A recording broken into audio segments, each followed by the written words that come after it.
Нека ви разкажа за едно от най-лудите състезания в историята на Формула 1. Годината е 1971, а Джаки Стюарт Стиръл вече е световен шампион 3 кръга преди края на сезона. Пилотите се подреждат за старта на Гран При на Италия, като това е последното състезание на Монца без шикани. Пистата изглежда ето така.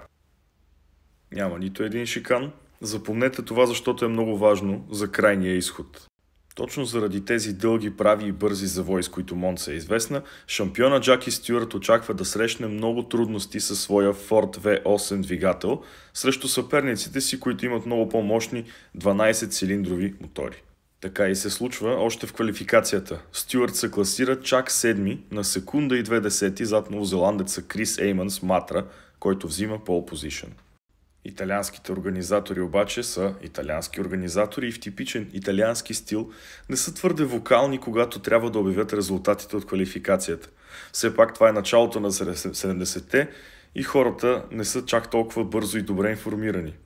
Затова на официалните табла в края на квалификацията дълго време до края на съботния ден е изписано, че всъщност Джаки Икс с Ферари ще стартира първи. И всички тези екзалтирани фенове в неделя са много разочаровани, когато виждат светло-синята Матра на пол позишън. На старта се случва още едно, да го наречем, недоглеждане от официалните лица. Клей Регацони в другото Ферари прави фал старт от 8-то място и това му помага да се изстреля директно пред цялата колона още преди първия завой.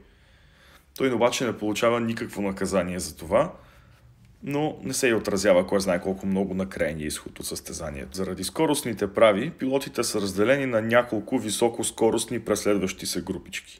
Шведа Рони Петершон с Марч повежда още в началото, преследване от тиралите на Джаки Стюарт и Франсуа Север, като в същата групичка са и останалите V12 двигатели, двете Ферарита на Клей Регацони и Джаки Икс, два от BRM-ите и Крис Еймън, като местата им постоянно се разместват, изпреварванията са нон-стоп и то десетилетия преди да има DRS.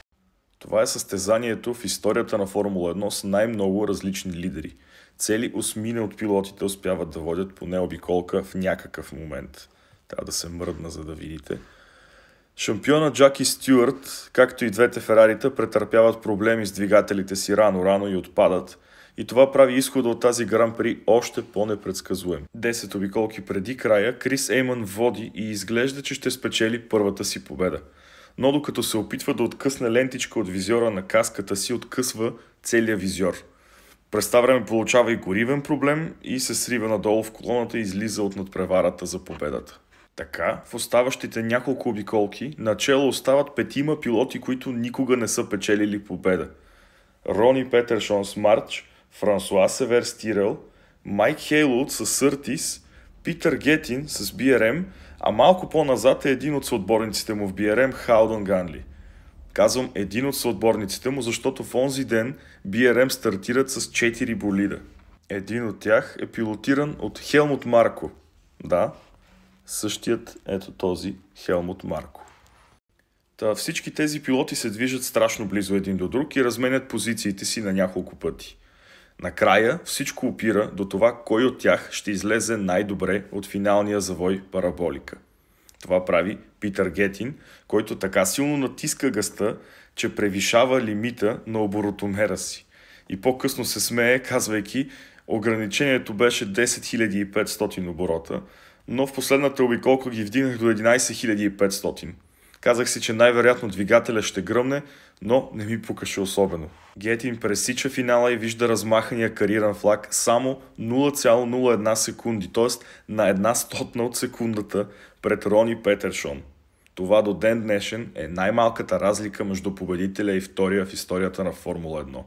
А топ 5 финишират събрани в само 6 десети.